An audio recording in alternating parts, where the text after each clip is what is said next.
When I was 17, I was treated like a rock star. And I shared the stage with Kevin Garnett. You ever heard of him? The number one question, people always ask me, whatever happened to Ronnie Field? He could dominate and do whatever it is he wanted to do on the court. 51-inch vertical, you throw it up there, Ronnie Fields will go up and get it. I jumped over guys. Cool. I've seen him do it a couple times in high school. I still tell stories to this day about the guy. Seen him flying around, it kind of remind you of Michael Jordan. We started to hear the stories of the dunks and this, that, and the other, the stories of him putting up big numbers. And the stands would be jammed. That was a free-ring circus. Cameras following you all over, people, women. All the talk was about Kobe and Ronnie as the two best guards, in the nation. I'm sure.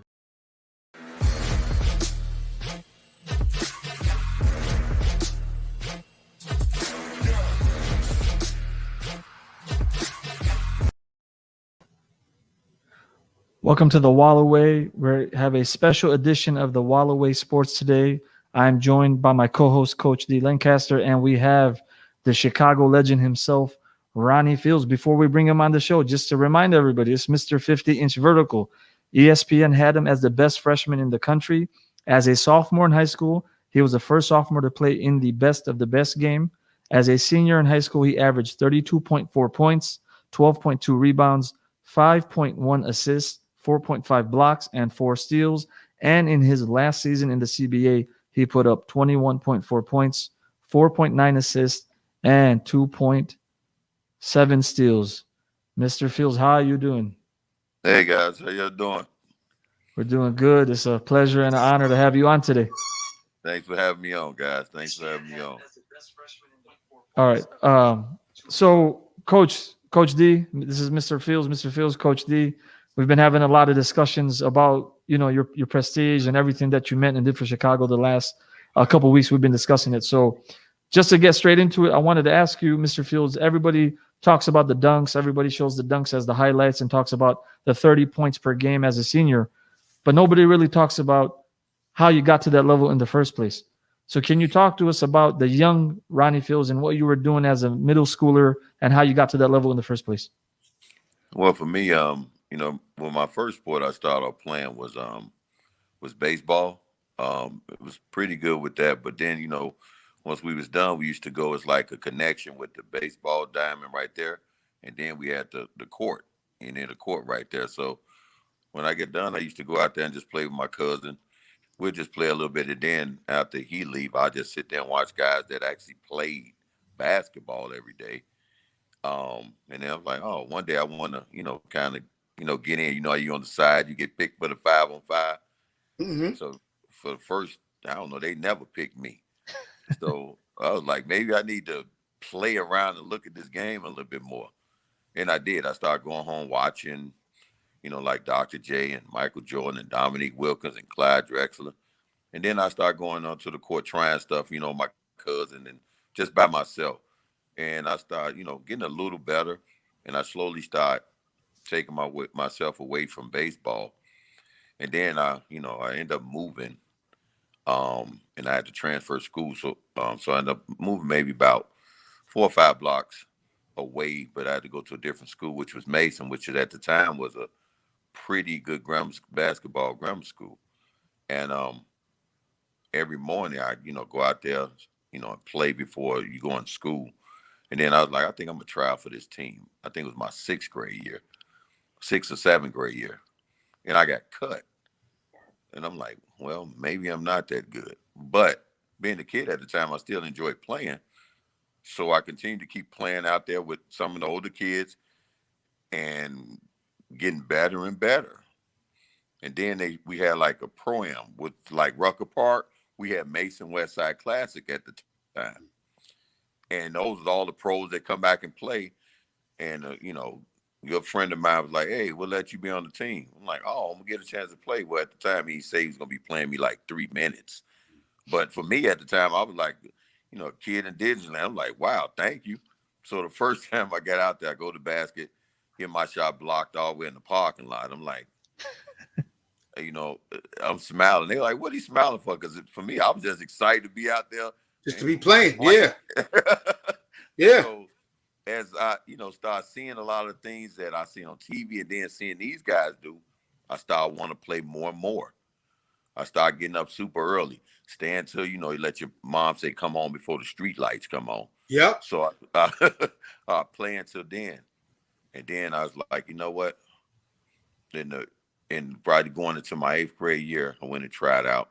And all of a sudden, that whole summer, were people seeing a big change. Towards the end of my 7th grade year, that's when I started dunking the ball. Wow. And then, did you grow? Maybe another inch. I still was about Wow. like 6 feet at the time. And from there, the coach, which is Wolf Nelson, that coached me and Kevin Garnett, Michael Wright, he had let me come play with his sophomore players and his varsity guys. And then he started seeing me really play really good against them. But it wasn't new for me because I was playing with those grown men over the summer, that it wasn't a difference with, in terms of they like, oh, he going to be nervous. No, it was just like, oh, I'm having fun. And that's when I knew a change in my game. After like watching a lot of, like the Piston games, the Bulls games, and then getting a chance to play on the playground, I started seeing things. And then coaches started taking me to play a lot. And all of a sudden it wasn't just the fact of, learning how to just dunk a ball. It was understanding the game and just how to finish. How to finish at different angles, how to attack the basket, how to be fearless at times. And I learned that, pretty early. And that carried on to my 8th grade year. And then my freshman year, just continue to keep, playing and keep working and getting better and better. And I tell people, it's a lot of guys, and I'm sure Coach, I've seen that can jump. And Vince even tell you as well, Vince Carter is like, it's a difference between being able to jump and to be able to score and be dominant. You see, a lot of guys you see can jump and do a lot of things, but being dominant and scoring ability is 2 different things. Absolutely. And that's that's when understand being able to jump and score at every level is showing, like, in terms you understand basketball. You ain't just getting 30 points a game dunking. So right. And if a person allow you to do that, what kind of damn defense they playing? Right. So for me, that's when, I can start piecing the game together mentally as well, of understanding angles, understanding finishing. Once you get to the basket or either side, reverse, dunk, go up, over you, or go through you. And from there, that's when things took off of me. Yeah, that's a good point.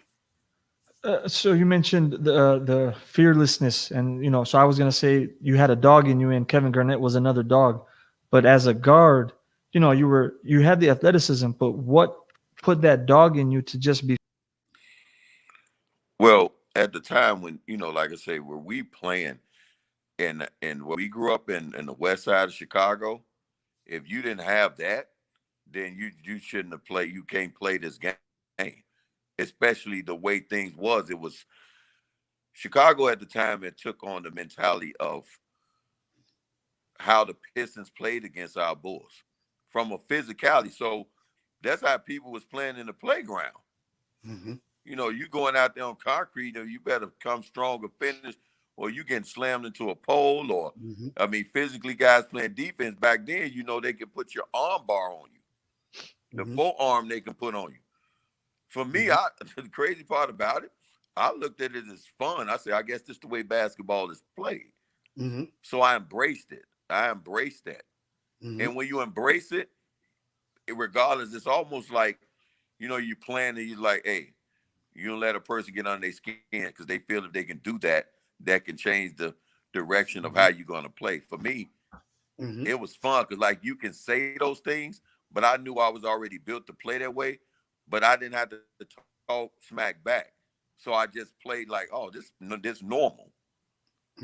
So that's why, growing up, that's why, I was able to, kind of inherit that mentality. Coach D, I want to let you get a couple in before I hog the mic. Yeah, he's right about that, because in New York, when I never been, up north or in the Pen and nothing like that, but when guys would come from up north, after they played, they would be a lot more physical. And we would be like, What you doing, man? Come on.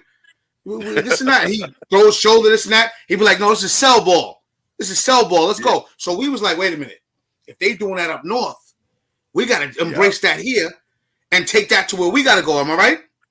Exactly. And so we inherited that, and it was hard-nosed ball. So whenever we would go around to different playgrounds and play, whenever we played against guys from Chicago, it was always a Chicago, New York thing, as we always know. But I got to give it to the ball players in Chicago. They never, Chicago ballers never back down. You got to give them that, whether they had the skill set or not. They never back down. I give Chicago ballers that. New Yorkers might have had the skills and might have boogied and all that, but I mean Chicago too. But Chicago ballers never back down, and you know, as New Yorkers, we respected that because you know we had this New York thing that we had to abide by. But when it came to Chicago, come on, I know he know. So when it came to stuff like that, I mean, you forgot I was around like Steph, Felipe Lopez. Oh, come on, he's talking about all my people. All my people he talking about. Yeah. I love those guys. And they, like I said, it's all a mutual thing with those guys. Sham.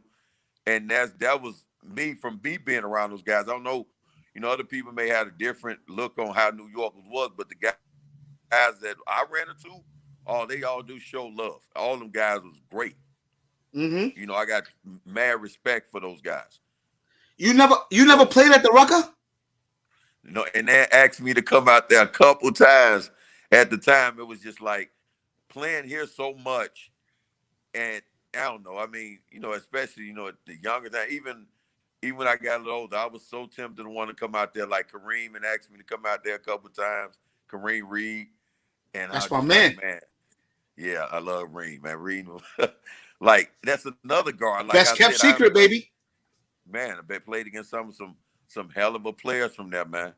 And I tell these guys, even talking about guys in the league, but these guys, like, people never really got a chance to see.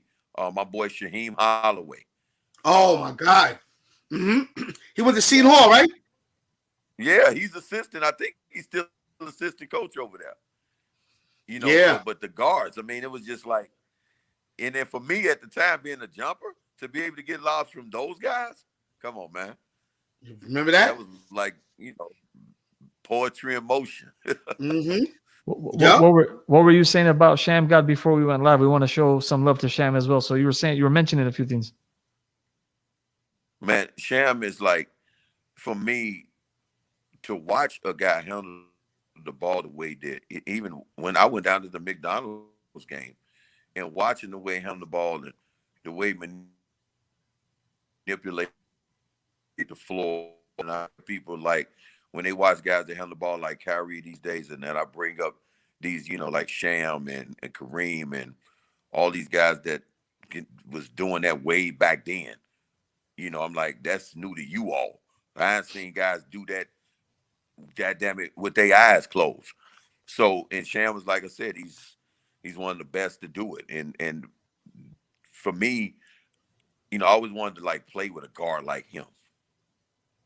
I got a chance to play with Kareem, but I always wanted to play with a guard like Sham. I mean, like I said, if he can teach like today, what a lot of these kids need is those fundamentals on how to handle the ball first. You need guys like that to teach that, because these kids nowadays do not know how to handle the dang on ball. And handle the ball. They don't protect it. They don't protect it right. Yeah, don't protect it or know how to handle it with aggression to attack. It's like they handle with aggression to stay in one spot. But yeah, Sham was, like I say, much love to him, and especially the stuff he's doing out there in Dallas as well. Oh yeah, man, I love it. It can't happen to a nicer guy, and more of an icon as well. Yes. He's an icon, man, and I love it. He played for me at Rucker Park multiple times, won some games for me, and look where he's at now. And I just love it. I just love it. And yeah, he got a lot to get to the game, man. He got a lot to get to the game. Ronnie, talk really quick about the best of the best game as a sophomore. Mention some of the guys you played against in that game, and just talk about the level of competition in a game that features such talent. Man, that was one of the weirdest things, though, the way the sequence went. Because if you know at Nike at the time, the guys that was at that dang on camp, you talking about AI, that was on the team, like the teams we broke up. AI was my front court mate. You know, another guy much love too. That's my man. I love him to death. You know, like playing alongside of him. Come on, man. I mean, you can't get no better than that. I mean, that's why, you know, I tell people that, you know, like been able to play around and with some greats, but it was like they had freshmen, sophomores, juniors, and seniors. So they have a game. They have a game for each class, but that best of the best was on TV. That was the cream of the crop. So I'm thinking they calling players according to the class that you're in, sophomore class, all-star game, fresh. So they called all the freshman sophomore names off. I'm sitting there with the shitty face like, damn, I didn't even make that game. So they go to the juniors. I'm like, I know I ain't make that game. I'm a sophomore.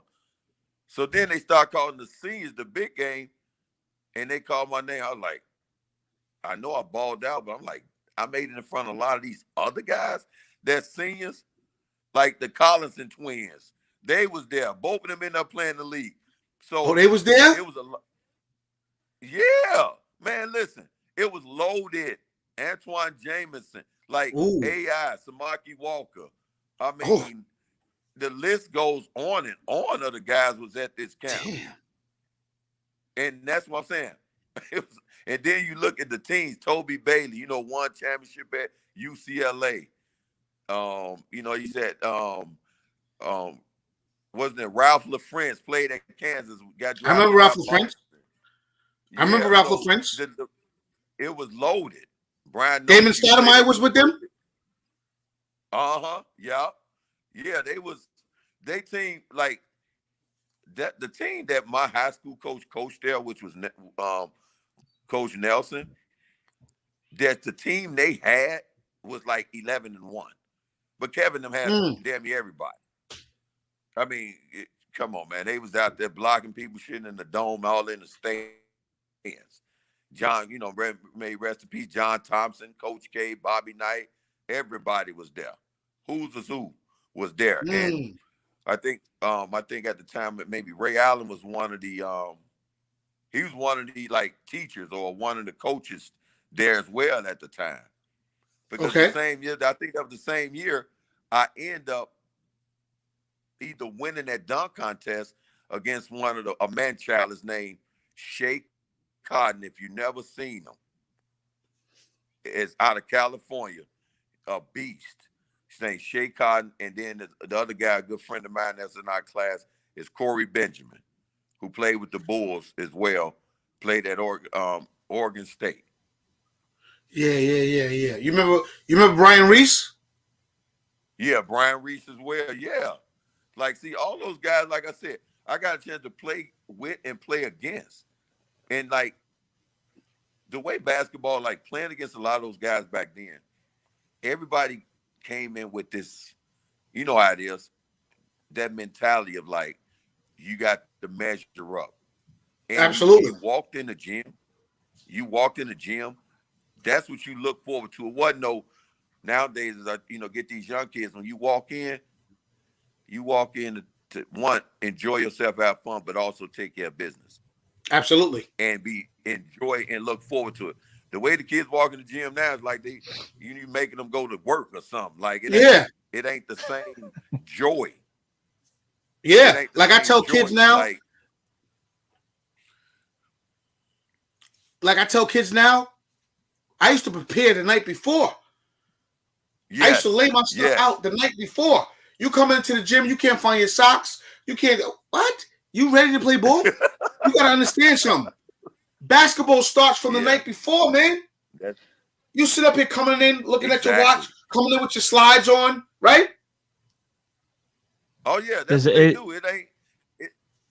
Yeah, go ahead.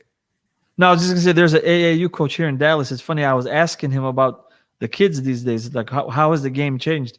And one thing he said is that if you push these guys too hard or if you have them focus too much on defense, he says they're not coming back. What? Oh, no. Oh, man. Oh, I'm happy you said that. Because the minute I retired, when my agent and my coach asked me to get into doing this, when I started Ronnie Fields Elite, it was probably about like 10 years ago. And I kid you not, I said, look, let me walk around because I've been back and forth out of the country. I just got done retiring myself. Let me see how the game is played with the youth now. So I go watching these games. I'm sitting there with my hat over my head and I'm listening to some of these coaches in terms of trying, be tougher on the kids. And I'm watching. And I ain't never seen kids like, they just actually like quit and walk out the gym. I'm like, okay, what have I missed?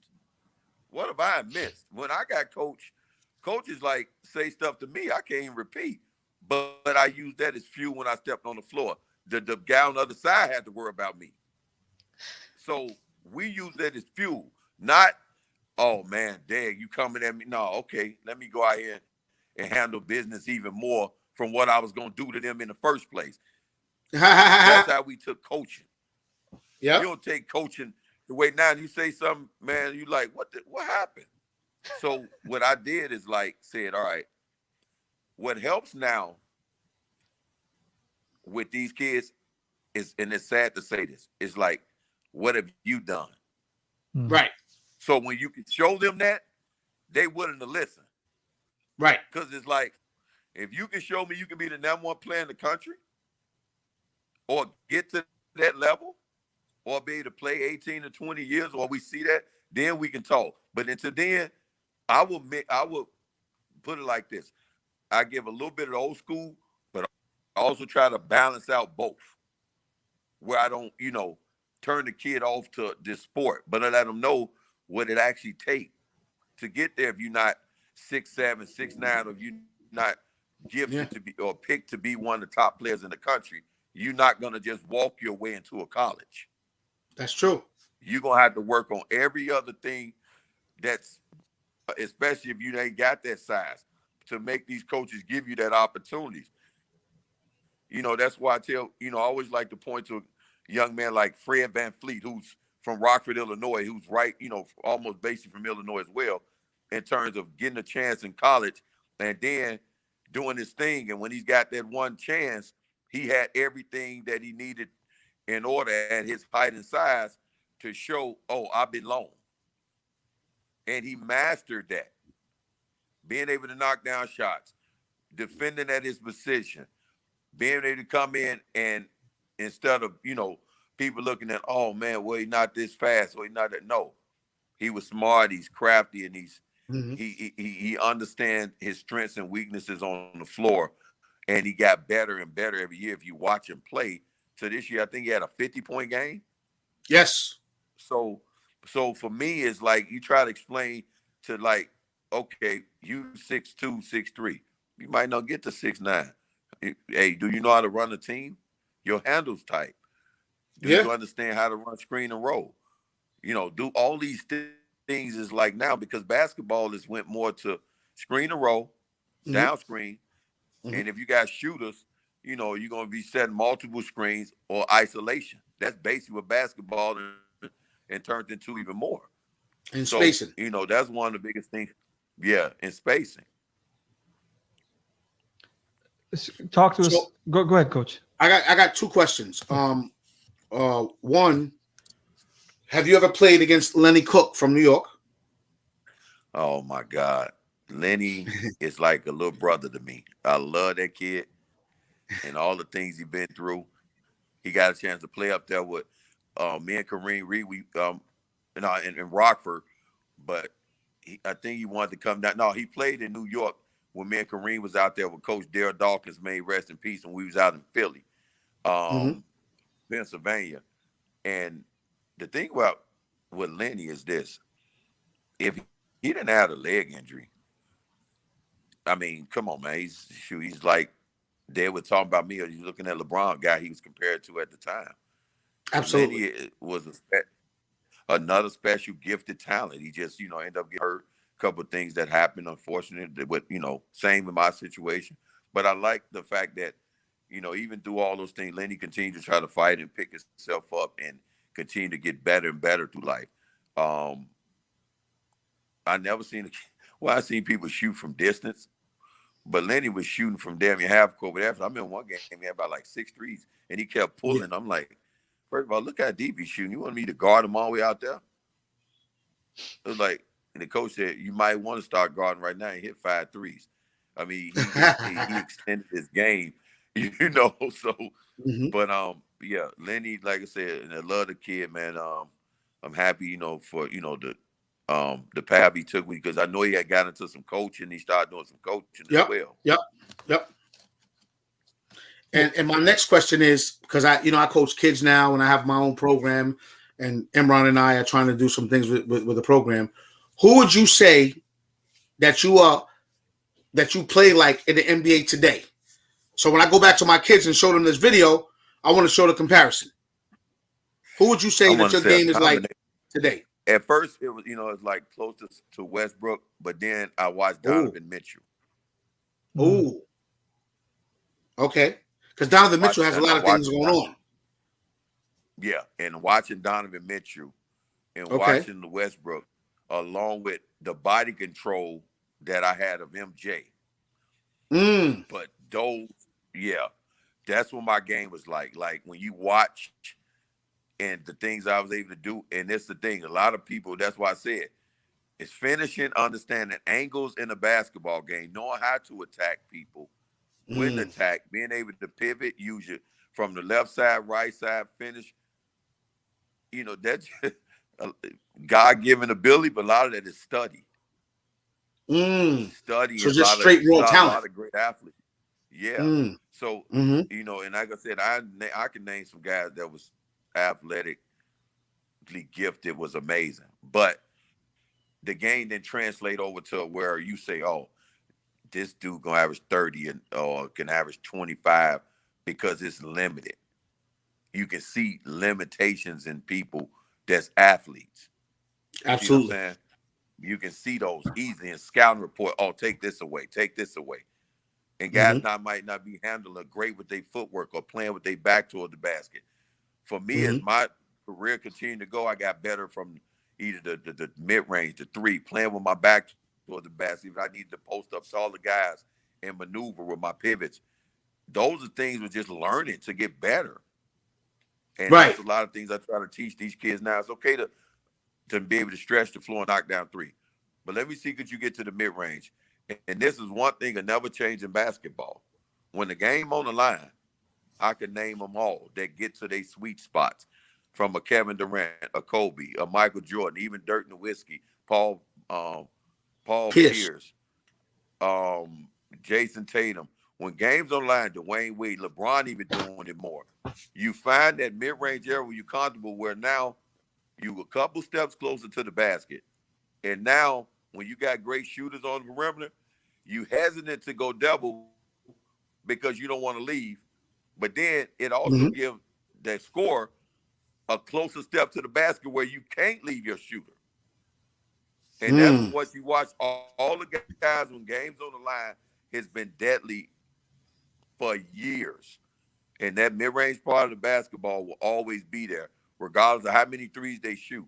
But if you look in the playoff, even when I tell people when they get mad at the Golden State with KD, but if you're a basketball guy, eventually you can see that they was able to start guarding those things before KD got there, where you can say, absolutely, all right, they would have won 2 more. No, I don't think Golden State would have won 2 more after that until KD got there. What KD do best when he was watching these finals, he get the ball. He can pull up from deep, or he can get to that elbow and put you on your back, and it ain't nothing you can do about it. Yep. And so you don't think you got a little DeMar DeRozan in you? DeMar too. I like him as well. I got a little bit of him. And this is the thing. He's, for me, when I watch him, and that's another guy I give a lot of respect and props to, that mastered the mid-range game. I think a guy like that, if he wants to every night, he can average close to 26 a game. Yeah. But he don't go about the mentality like that. I get, And I think that's why Toronto, much as they love him now, that's why they had to let him, make that move. Because you don't Yeah. make a move like that, and you know it's like, even though you got a strong feeling, Kawhi not going to sign long deal, and you got DeMar that you know want to stay there. Yes. That means you really, really want to get rid of him. Go in another direction. Right. Right. Yeah, that's basically what that was about for me. But Ronnie doesn't know that the Spurs are my best team, so he's talking about all these things that I'm like super. Don't get me wrong. Hey, when I use coaching, when I started doing the coaching, Popovich is the first guy I look to in terms of playing with a style without having an elite, like, I ain't gonna say like Tim elite, but he's not a flashy elite. But how he put players around a guy like Timmy. My coaching lessons, and I study who I watch closely and say, how you win for decades and decades in two sports that's hard to do that in when you don't have the elite of the elite players. So you look closely, saying like even New England with Belichick, how you winning without a lot of first round picks? How you winning without guys that people never heard of? What the coach in the position? Popovich, how you find Ginobili and Tony Park and Patty Splitter. Hill. What's his name? Splitter? Tiago Splitter. Yeah. And you still doing this with all these great players and teams in the league, and you in the Western Conference. So that's all coaching. Players do make plays, but when you go against a guy like a LeBron or KD, it don't matter if they got them guys on there because they can make up for bad coaching. Yeah, they could. A lot of them players in San Antonio couldn't make up for bad coaching. Very good point. Difference to it. You know it. System. It's a Very difference good point. with like, it's like, hey, coach, man, damn, you this the game plan you threw out here today, that ain't working. All right, let me handle this. San Antonio, they didn't have players like that. KD, LeBron, Kobe, that ain't working. All right, let me handle this.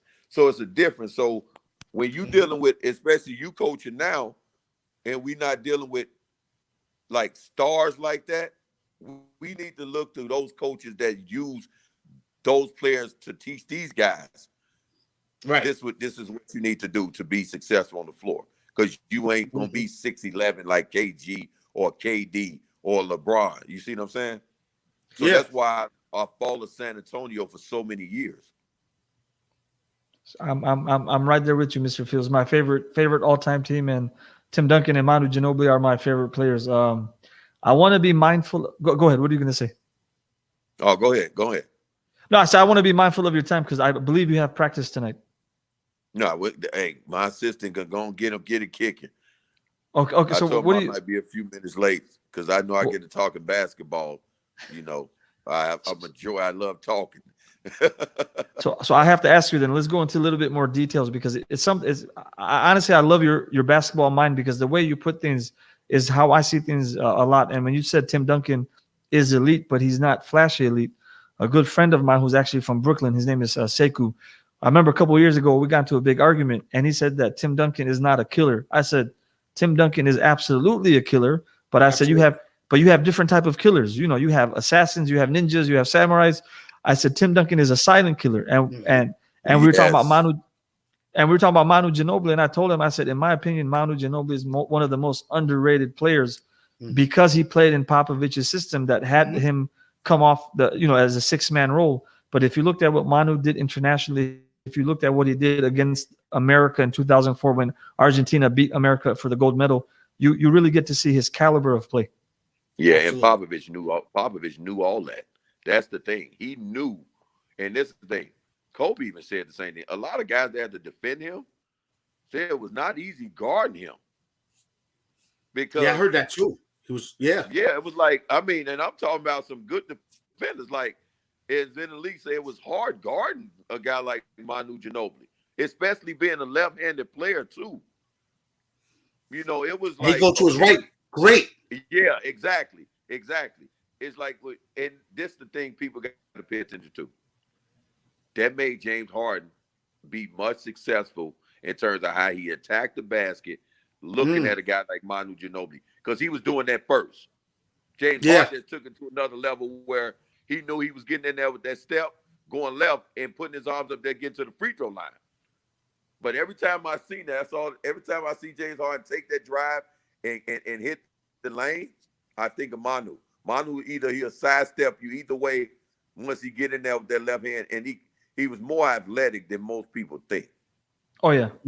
He could throw it down. There's a whole bunch of highlight reels. He's not an athletic dunker, but there's a dunk where he dunked on Yao Ming.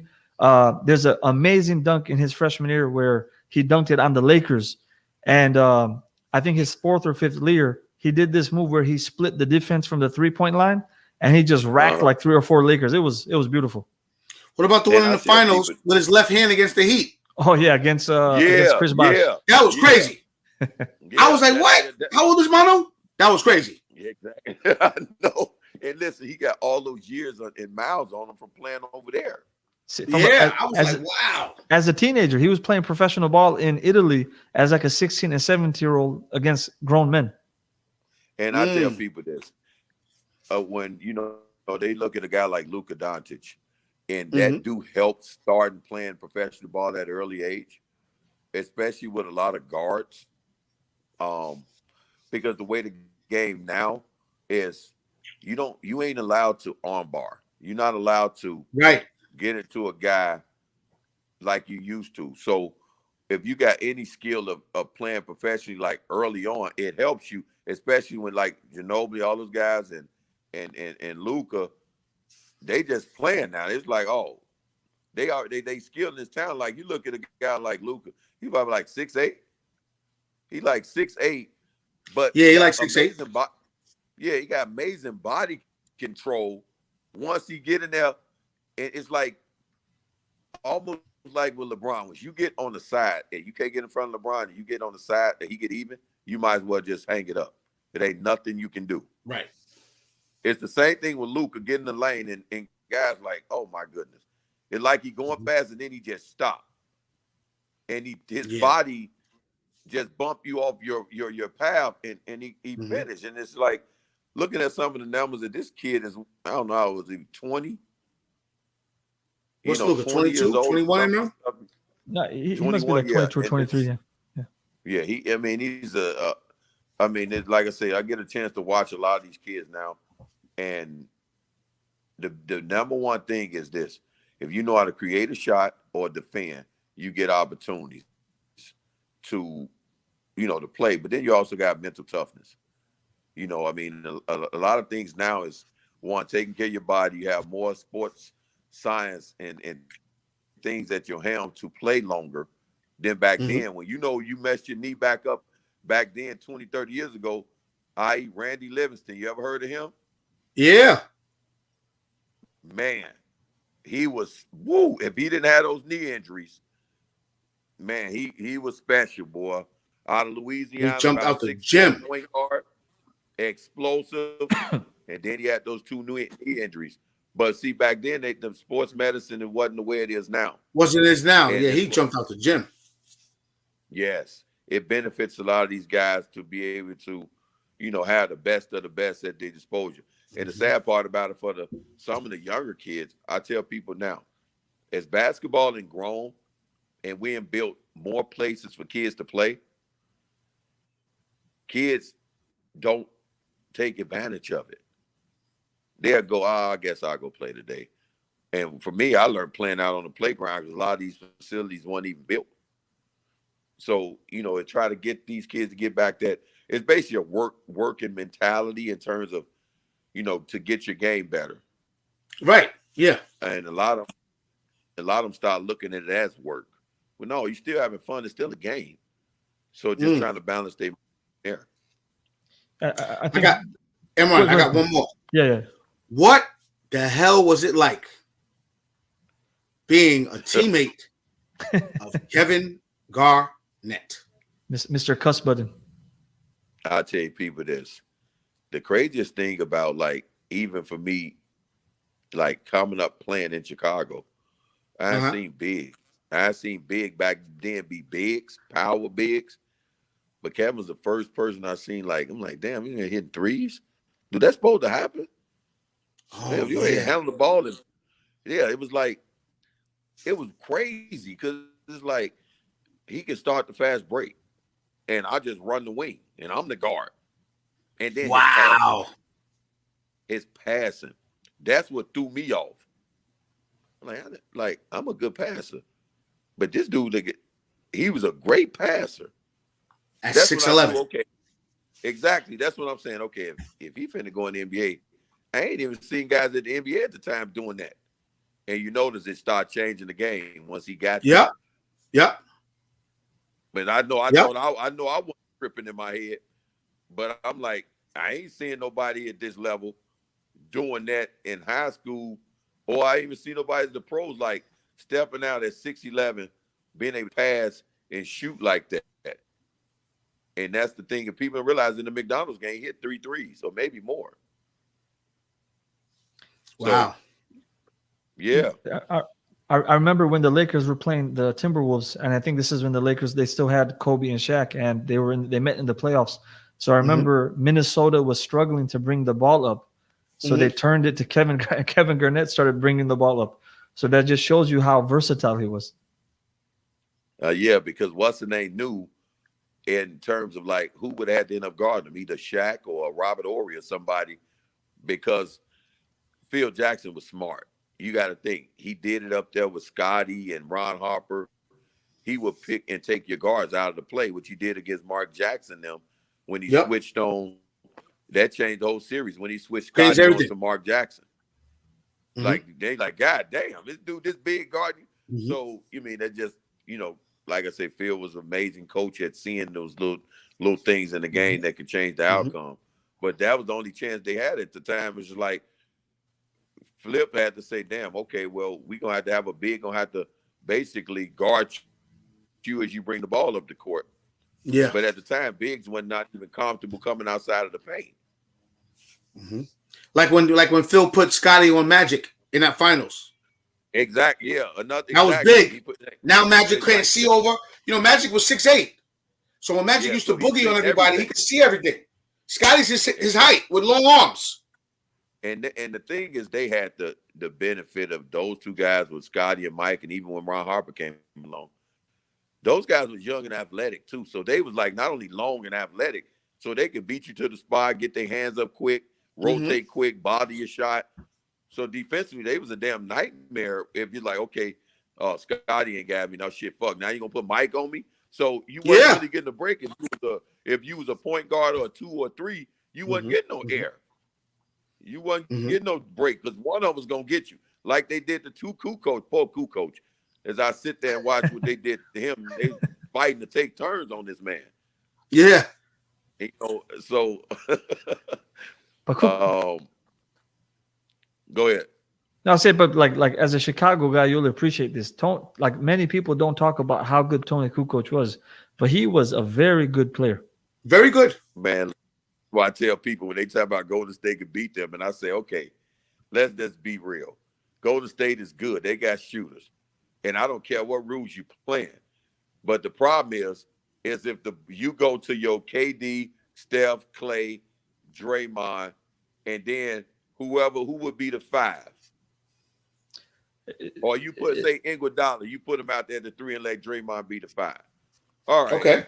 This is the problem. When you got 6'6" Ron Harper, who would probably be chasing, and so they can switch everything. 6'6" Ron Harper, 6'6" Michael Jordan, 6'7" Scottie Pippen, 6'9" Dennis Rodman, and then you put Tony Kukoc out there. First of all, Draymond ain't gonna be able to help and do anything because he's gonna have his hands full. That may be missed. Rodman gonna have every rebound, and he can switch everything. Yep.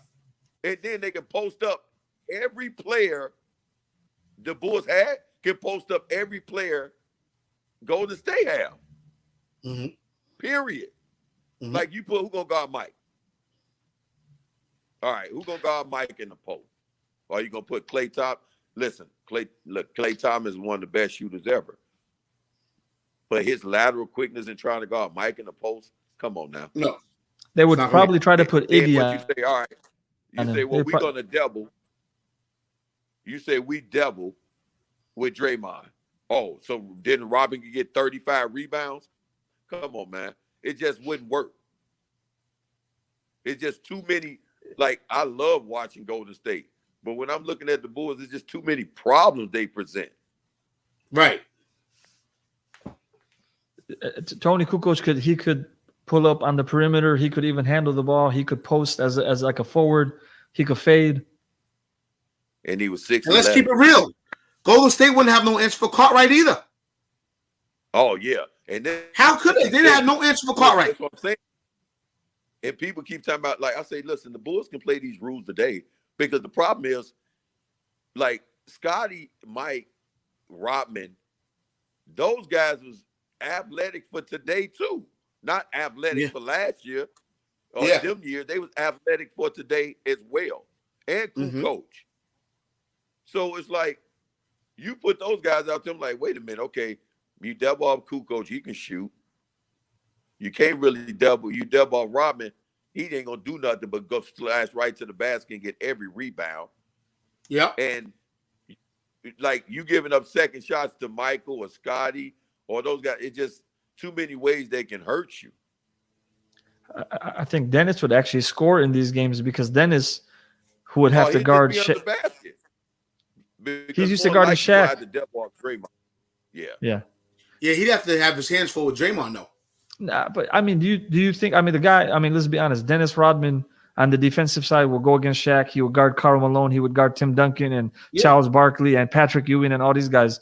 I mean, Draymond for me is he's a really good defender, but he's a really good defender for big men in today's era, right? He's still a 6'8". Yeah, in today's era, not back then. Right. Guys like Barkley have been to destroy him. No, not back then, because that's the true. referee one. No, see Rodman. What people don't understand, his lateral quickness was like a guard. Yeah, that's what people don't understand when you watch Rodman's footwork. Like he can get in front of you real quick and guard today's players. I believe it. Yeah. I'm like when I used to watch him, I'm like, damn, his feet fast. Yeah. The reason I think the Golden State Warriors for me, because again, being a Spurs fan, you'll probably appreciate this. When the Spurs met them, I think in 2017, when Kawhi got injured by Zaza Pachulia. They call it the what was that? The what's the name rule? The Kawhi rule now. What was his name? Pachulia. Zaza. Yeah. Yeah. But the Spurs were spanking them by. It was up by 20. The Spurs. I think almost 30 points going into the fourth quarter. But the Spurs had a system to handle those guys. And if you look at someone like Kawhi Leonard defensively, he's a hybrid. He's like a hybrid Michael Scotty. I'm not saying he's good as Michael, but I'm saying he's got similarities. That's exactly who he is. He's like he got the defense of Scotty and like the foot speed, but he have a little bit of athleticism, but the mentality in terms of where he's scoring like right now, a Mike, but don't have the fluent athleticism where he can get, the reverses and all of that stuff. But he's in that middle like those two guys. Tell me what you think about this. When I talk to my friends about this, I say exactly what you just said. Defensively, like Scotty. Offensively, he's like a older MJ, not a Wizards MJ, but like the last 2-3 years MJ, where very smart, knows where to get his spots and get in the right positions, but not like a super dominant athlete necessarily, even though Kawhi is a good athlete. Yeah, I agree with that. Like to me, I had Kawhi as my best defender in the league, but right now I got to get that to Ben Simmons. Ben Simmons is right now the best defender in the NBA. Like it's amazing. Like, man,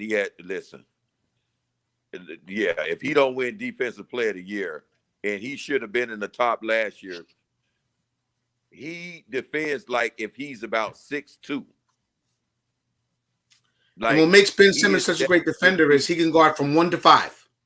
Yeah, easily. Like he's the Kawhi's still there. Like I say, he's up there. He's probably 2 to me. But right now, Ben Simmons is the best defensive player in the league. I watch him and I be like, this dude, man, he taking all the space up. Yeah, he's all over. And he's so balanced with his body when he know how to get in front of you and then try, finishing over him. He's not playing like sometimes defense. He's playing defense all the time. Mm-hmm. Yeah, all the time. Mm-hmm. So bring it back, because Coach D asked you earlier who you would compare yourself to. So now forget about your offensive side, because you're also a dog on the defensive side. If you had to compare yourself to someone from the 2000s and up to 2000s to present, who would you compare yourself to? And Coach D and I, we did a couple of videos a couple of weeks ago where we talked about Bruce Bowen, Ron Artest, and guys like this. So who would you compare yourself to defensively? You just named one of the guys. You just named one of the guys who was like a mentor to me when I was younger, Bruce Bowen. My guy, like I looked at Bruce and listen, Ron Artest is one of the other guys in terms of like, if you couldn't get Ron, laterally, you will have to get Ron like moving and running off screens. One-on-one, once he's locked in on you, you ain't going no goddamn well. Period. Yeah, that's true. One of the strongest guys I ever seen. He was at Nike camp too. Like, but for me, I look at a balance of like. But he had the skills of a guard. Like, yeah, the skills of a guard. So, like for me, I defended more in terms of being able to set you up, get leverage. So I watched a little bit of MJ at the time, a little bit of like back in the days, like a little bit of Mookie Blaylock, defensively, a little bit like say a Tony Allen, and as well in terms of how if you was a great ball handler like a Kyrie, and the one thing that I used to like one-on-one I can get you, but what I used to hate defensively when you wanted to get me running off, I hate chasing guys off screens. I used to hate that. I like, dude, you run me off 3 of these screens, I ain't chasing you no damn more. Right. It was like I was like, that was one of the ways coaches did when they like, listen, you got to run right off a screen, because if you're trying to go one-on-one with him, he's gonna lock in. And that was one of the things like I took pride in is in the defensive end. So one thing I wanted to ask you is, because obviously studying, your post high school career, you played in the CBA, you played in Turkey, in different countries. Turkey? Yeah, played in quite a few countries overseas. But as someone who's also a native to Chicago, born and raised in Chicago, how did your worldview, how did your life, how did your mind, your brain change and grow when you're able to travel overseas, meet new people, experience new cultures? You know what I tell people? That's one of the biggest experiences, like, for anybody, like I would never change in my life, is getting the chance to see all parts of the world and just different cultures and just seeing how different people interact. But then for me, being from Chicago and being from America and this is one thing I learned, is giving, and people don't have the opportunity in some parts is less fortunate, where I took a lot into consideration for me is, even though that wasn't my country I played in, every country I went to, always giving for a lot of the young youth that won't be able to ever probably go to college or get the working opportunity or the things that we are fortunate to have here.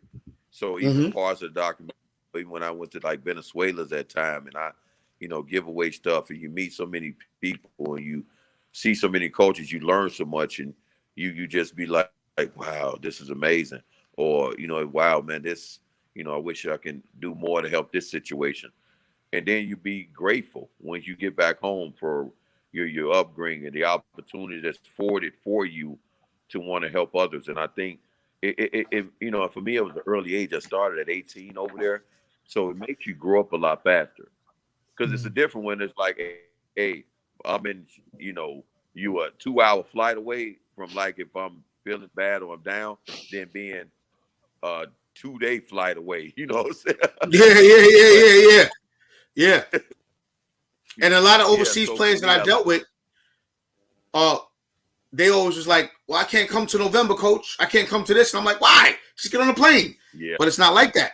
Yeah. Because whenever you got to stay within the realm of the team. And I was like, oh, so it's like being in college, if you will.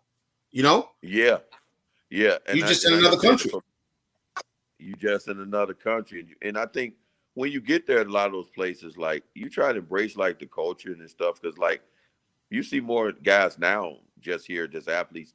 A lot of them like vacation a lot in other parts of the world, a lot during the off season. Some of them even train now.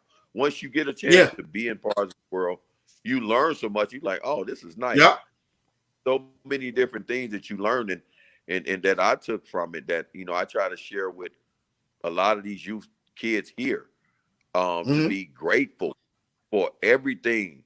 Don't be spoiled. Don't be the American, the typical American that looked at like, oh, we got this, and that, we better. Don't be that, because you can easily be in a situation where you don't have anything or no opportunity in a second. And a lot of them don't know that. Yeah.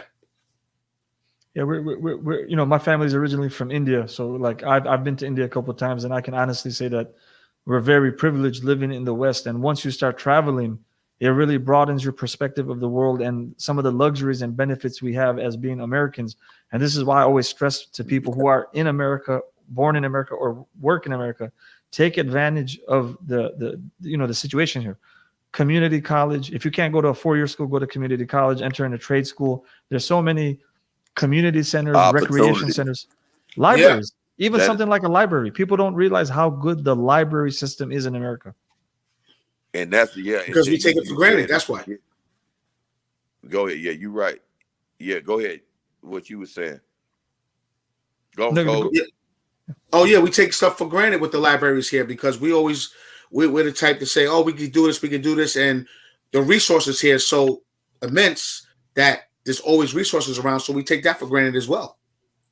You know, yes, that is. I mean, like take for me, junior NBA. I travel throughout the United States and see different cities, see different towns, see different things, and just see how people live. And it's like I conform and I adjust, but it's nothing like New York. It's probably nothing like Chicago. So you get to see the different ways that people live. You know, especially during my travels. And that's and like I said, like when you know, like I said, you get in that situation is what you do when for yourself is like put it like this, your opportunity, you know, that you afforded to be able to coach, play, teach, and you be able to speak, being here, and share your culture, your difference from seeing the best of both worlds for a lot of these people that don't understand those things. So when people that been able to speak on certain things of it's not like we speaking at you, we just trying to brighten the, you know, your understanding on the things that you're fortunate. When for me, when I, you know, was playing in some countries and I'm like, see kids with no clothes or no place to stay or can't eat. So, you know, what I do with the meal money, they, you know, take care of Americans, I would give it to those kids. It's like, I met a lot of great people, a lot of, you know, great adults, a lot of great people. There's one kid I still never forget. I could never get out of my mind that I grew fond of. And I was in the Dominican Republic. And I seen a kid like every day going to practice. He stand outside and he wanted to come in either to practice or he wanted food or something. So I think it was my first game that night he was out there again. So I said, you know, while I'm over here for this time, I'm going to take this kid under my wing. So what I did was, because the security was really hard on them. And I understand over here, we look at the kid, we try to help. So they weren't looking at it like this. I say, listen, I want you to do this. When you come in with the team, what I did, I gave him my bag because they knew I was a player, I was American. So I gave the kid my bag to walk in like he working with the team. And I basically just told him like sit on the bench and just, you know, be a towel boy and look out for him in every game, and gave him money to go eat and let him, you know, from that point, when I was over there, he just came to the team, you know, every practice or went out to eat with him, or every game he got in with no problem, you know, bought him some stuff. And then the sad part about for me, when I started getting really fond of the kid, you know how you got a call and I got another huge offer to leave to go play back in Venezuela, and you have to leave right on the dime.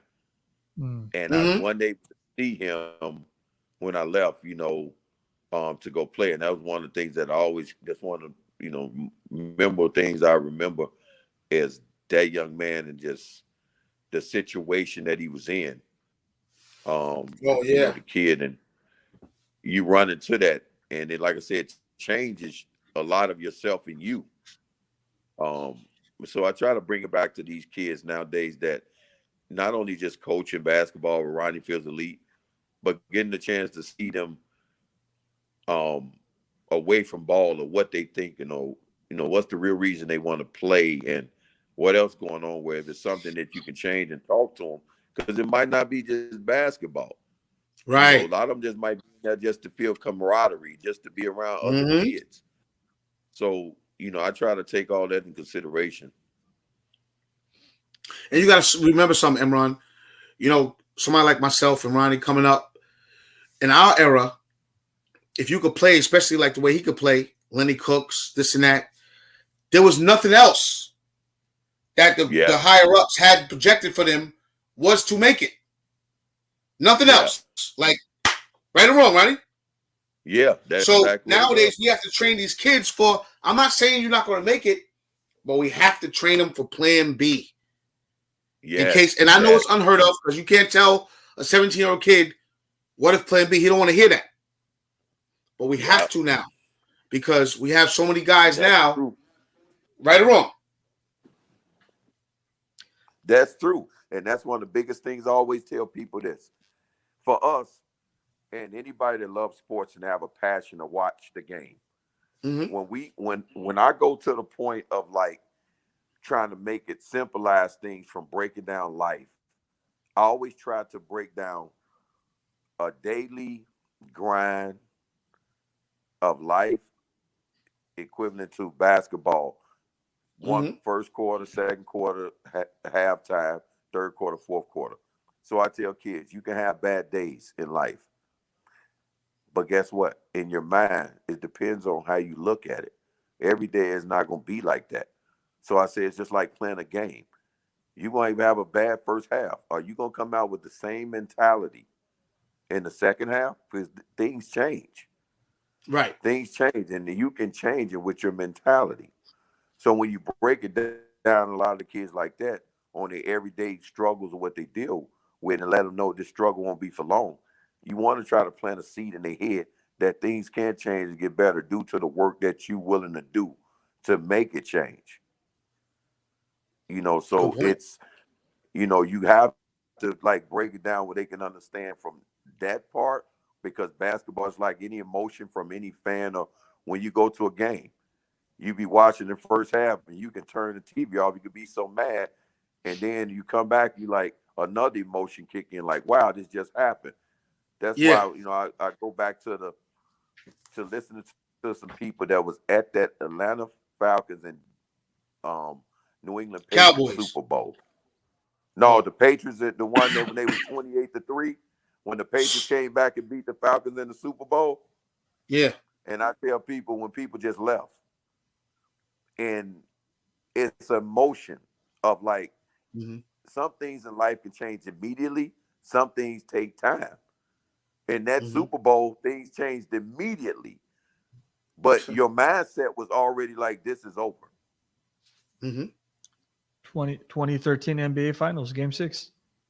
Exactly. That's the whole point of why people say, Ronnie, you always fond of certain athletes in the story. And they say Tom Brady. I say a lot of people really don't know the story about Brady. They look at the glamorous life. I look at the man. And I look at the man that was drafted 199th. I look at the man that was crying on draft day. It said he's going to have to be a car salesman when he thought he wasn't going to make the team or get drafted. But to see that video and to showcase that he wasn't drafted number one, but what he had to do when he made fun of his video or his combine, and then in order to have a mindset to win at this level for this long, it takes a lot, because you could be motivated in life and a passion. It can only go for so long.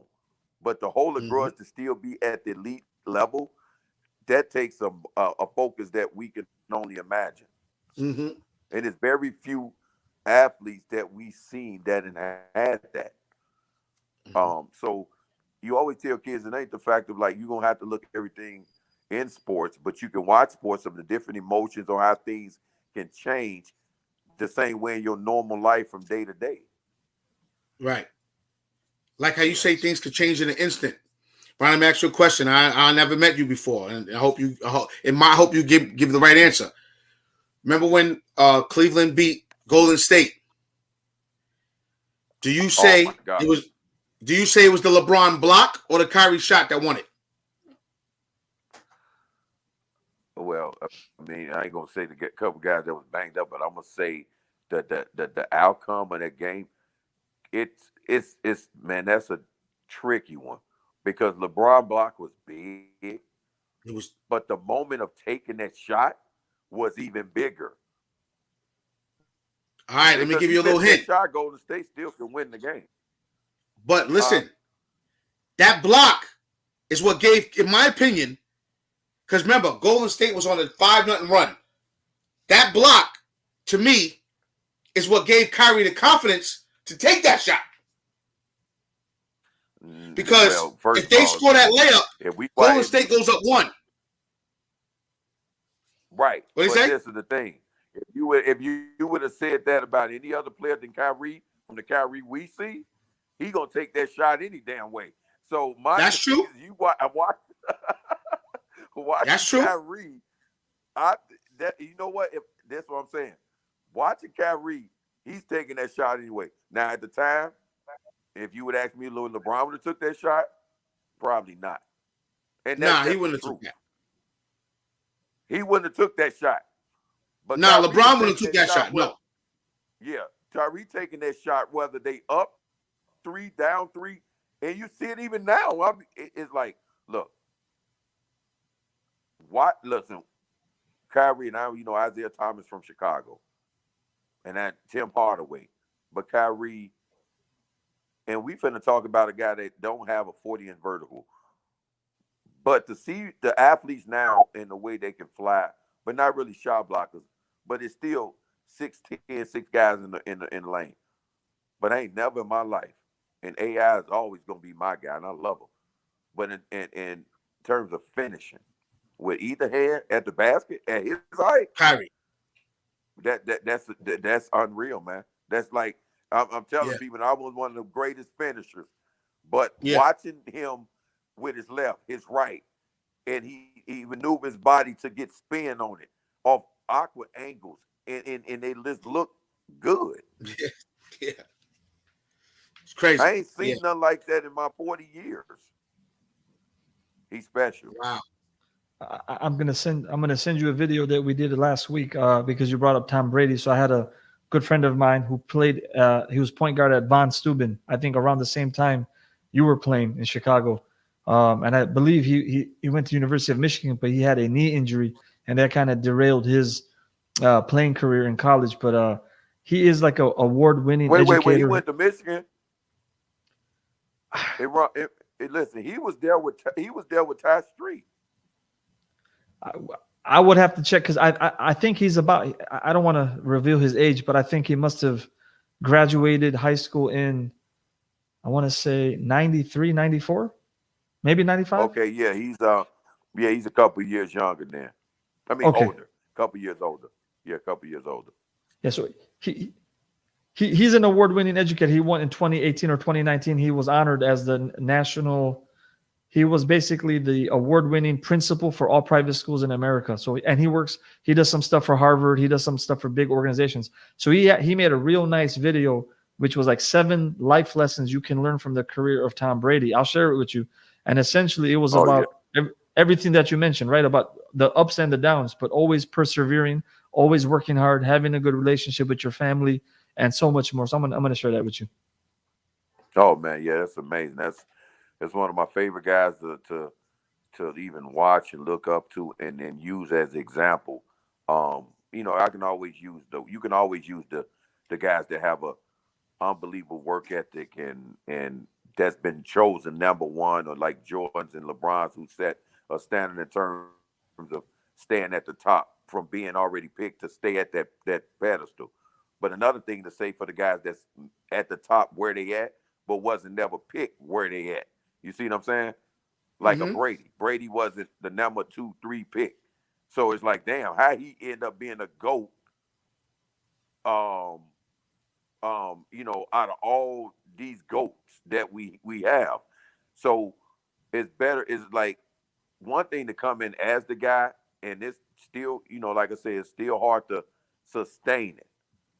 It's like LeBron had done, the Michaels, the Kobe's. They sustained where they was drafted at that level, which some top picks could never do. Another thing is to come and not only you believe in yourself and you outwork and and show people that look past you. Another thing is to continue to keep doing it for over 20 years. You can show people within a year or 2 seasons, hey, y'all messed up. Y'all didn't do me, y'all didn't pick me. And then you go out and show in a couple years, hey, bam, all right, we made a mistake. And you showed you play. Another thing to do it for 20 years to be to where they at, that's a whole nother thinking right there. And in football, I can only imagine to be in the mind of a guy like a Brady. To like how you still find motivation after you and basically you ain't done everything. Like what's still making you mad? Like damn. I'm like, what's like for me? After I got 3, 4 championships, I'll be like, oh, I'm good. I'm straight, y'all. Hey, I did more than what y'all expected me to do. And listen, I ain't mad at nobody no more. This man, I don't know how you still find this chip to say, I'm not done. I want to play till I'm 45. What the fuck? Hey, we human beings, ain't we? And in the sport of football where people get injured. Yeah, like, and only injury he had is when a dude ran into his knee for the only season he missed. So, I like to point to like, I like to not point to the Brady, like as much as now in terms of like his the road to where he's at. The road to, that got him to where he's at. So you can, I would like to use that teaching too to a lot of these young guys. So on the subject of the young guys, I want you to close us out with Ronnie feels elite. You had a great high school career. You traveled internationally. You learned. You grew. You had your accident, which we didn't talk about this time. Maybe we'll talk about it, as you like this time, next time. But then, and I'm not surprised at all that you opened up a clinic, a center where you want to work with the youth. You want to mentor them. You want to coach them. And the mission statement says, teaching and developing today's youth with confidence, positive sportsmanship, and dedication to basketball. So talk to us a little bit about Ronnie Feels Elite and what people can learn and find there. Well, for me, it's like, a lot of times when you have a lot of the kids that come into programs, a lot of them come with single parents. Sure. Some of them single moms. So you always look at, it's a basketball. It's something the kids love and they enjoy doing. But there's also other things that goes into play. It's like, just my mom that raised me. So it goes into play from a psyche point of like, sometimes you may look up, you may see kids come in with both their parents. They may have more than what you have or the other kid don't. So you also have to balance and putting a team together with these kids that's coming from a lot and kids that's coming from not that much. Very good and point. Get them to bind, to trust in one another, to see both sides, but to learn from one another and then go out there and play for one another. So it's more than just, it's teaching, camaraderie, and teaching team goals and other people that can look out for you that don't even know you, and you can build bonds. So it helps despite, just the stuff that goes on the basketball court. Because then kids also, when they go home and you feel like, oh, this coach care about me more than just me playing ball. He actually gets on me to know that I can do better. And once the kids feel that, they would trust you, and they will run through a wall for you. Once you know they know you care about their best interest in them succeeding, whether it's on the floor or off the floor. And that's the number one thing that all youth need. It ain't just for basketball, but all youth is outside of sports, inside of sports, whatever tool that you can get to just get them in front of you to bond and help. And so for me, in my field, and Coach, in your field, is basketball for us. And Imran, let me just touch on that. Coming from New York, you got to remember something. You have the privileged kids, you have the inner city kids, socioeconomic neighborhoods and this and that. When we played on metal rims, no nets. Backboards was tight. The rich kids played in gyms, wood floors, right? We had chain nets.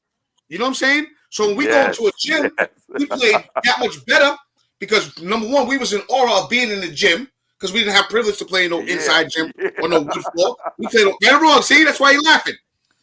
So as a coach, Ronnie's right. When you have to bring all that together, that's the hard part because if you're all there for the one goal, we good. But you got some people who don't want to play in certain conditions. You got people who play this and that. You got people who don't even. So when you put all that together, knowing that everyone's from, because I'm not a coach like that, man. If I got to go all the way to the rich neighborhood to get somebody, all the way go to the ghetto to get somebody, I'm going to do it to formulate my team. You can't formulate a team. Exactly. You can't formulate a team demographically by neighborhood. You can't. No. You got to formulate a team that's going to win. And wherever you got to get the talent, you get the talent. I was laughing just real quick because I was laughing because my friend Raul Herrera was watching, so I saw he gave us a thumbs up. He's a good friend of mine. I met him when I was 9 years old. So we used to play on Aldi, like the store Aldi's. So people would take the Aldi carts from Aldi's. They would take them to our neighborhood. And as kids, we had a park by the house called Stelico Park, but we were never allowed to play there because the big kids played there. So we would have to either wait for them to leave and get a chance, or we had these Aldi carts, and it's a shopping cart. So we're doing like dunks on Aldi carts and trying to do all these crazy things on Aldi carts. And that's the love and appreciation about being a mentor, because basketball, like I said, that round ball, we talked about that when I was in Dallas, Imran. That round ball, I'm sure Ronnie too, that round ball has brought me to places I never even thought I would be in my life, man. That's so like true. I told you, I had to make this joke, Ronnie. When I was in Memphis with the Grizzlies, I passed Elvis Presley's house every single day. Oh, man. I remember I was down You got a dude from it was like I couldn't believe it. I was like, I can't believe that I'm passing Elvis Presley's house every single day. Every single day going to work to Memphis Grizzlies practice, I passed Elvis Presley's house. And I'll tell you this, the last time it was in Memphis. Probably was a while ago, and I got a chance to. I think the hotel where Martin Luther King was shot at, ain't that Lorraine Hotel? Yeah. Yeah. That I got a chance to just like, at the time of just like you thinking about all this history, and I was like dumbfounded, just like wow, just like in shock of just staring. Yep. That spot. Standing, I'm like, wait, let me just take this all in. And as I said, a lot of the kids of today, they wouldn't get in awe of seeing those things, understanding the history. Mm-hmm. They wouldn't. And that's just because like now, I don't think we do enough to educate them in terms of what all the people before us, it took for them to make things happen for us and everybody just moving forward. And that's one of the things I think we need to continue to reiterate to a lot of our youth around not just the United States, but the world of, it's a lot of people and paid their wage and dues for us to be able to do what we're doing now. Right. And you'd be surprised, not to talk about the kids in Memphis, but like I had this camp for the Grizzlies. What we did was every Friday, we went to the inner city in Memphis near the Stax Museum, Chandler Park. Down there near the Stax Museum. That's it. The Memphis Grizzlies redid the park.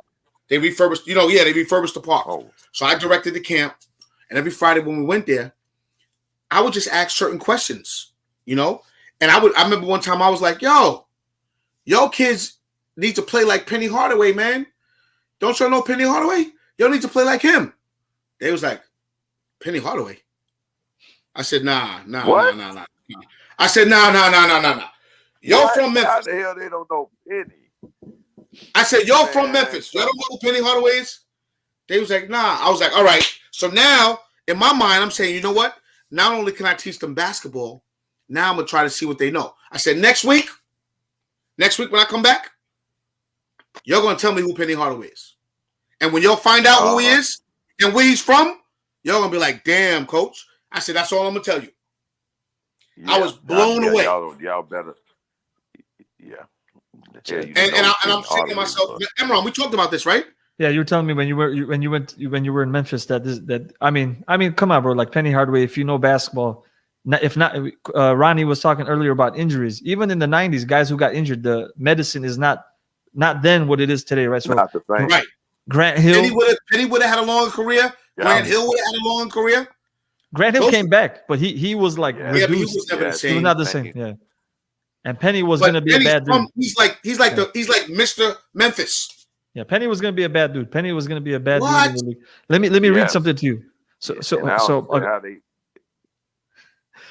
No, I just wonder. So Fareed, a guy who's watching right now, a good friend of mine, he actually No, a friend of mine from Chicago. He was pushing to get Ronnie on the show. So he reached out to me privately. So he has a message for you, Ronnie, that I want to read. He says, awesome to have Chicago's very own legend. Respect. I was a teen that tried on numerous occasions to watch Mr. Fields play all over Chicagoland when he was at Farragut. Much love and respect. Now, why does he mention I was a teen that tried on numerous occasions to watch Mr. Fields? You would think just a high school game, right? Let's go watch. So he says then tickets were always sold out. It was easier to get Bulls tickets. And this was true, Coach D. Really? You could get Bulls tickets much easier than getting a game to Farragut. And people used to scalp the $5 Farragut tickets for $50. Yeah, that's exactly what was going on. Just to see him play. Yeah, that's exactly what was going on. Yeah, you couldn't get in, but you can go to Bulls. Wow. Wow. Yeah, it was something else, but man.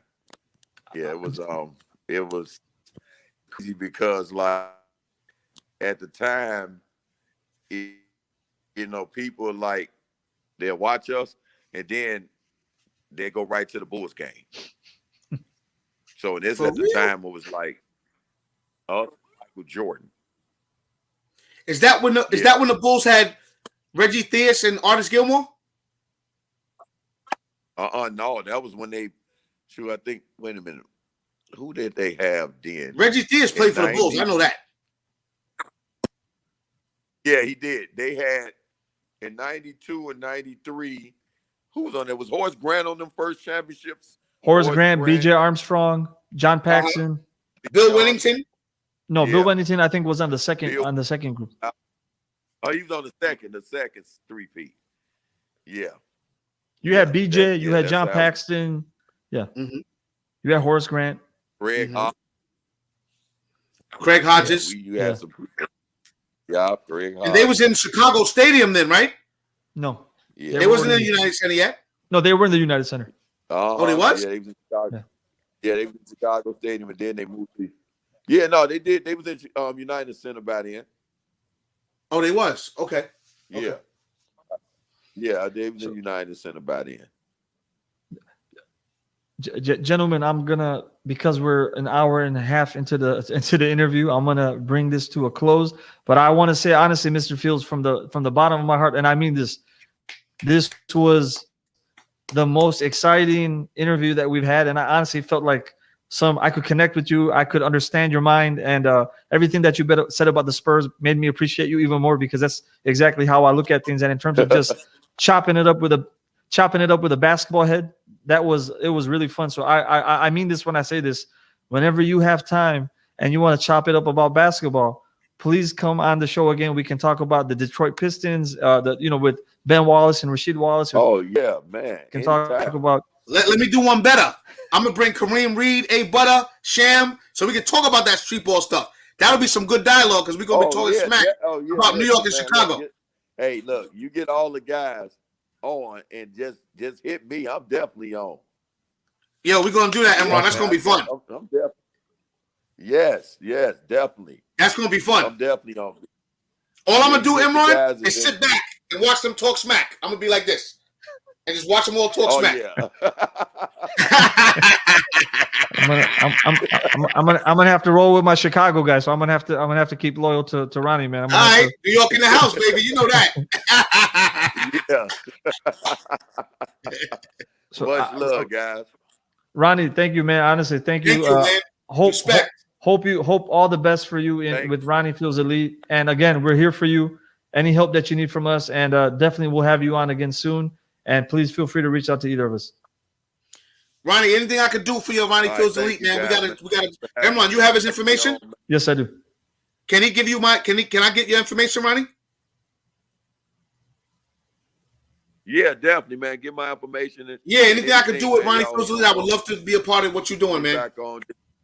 Yeah, just hit me up. Definitely. Oh, thank you, man. Much love. No, much love. All right, brothers. Everybody have a good night. Take care. Right. And Walaway listeners. Guys. All right. Thank you. Walaway listeners, thank you guys for tuning in. This was an excellent episode. We're going to chop it up in pieces like we usually do and share a lot of the gems that Ronnie Fields shared with us. And there were a lot of them. So look forward to that. And we'll see you guys next time.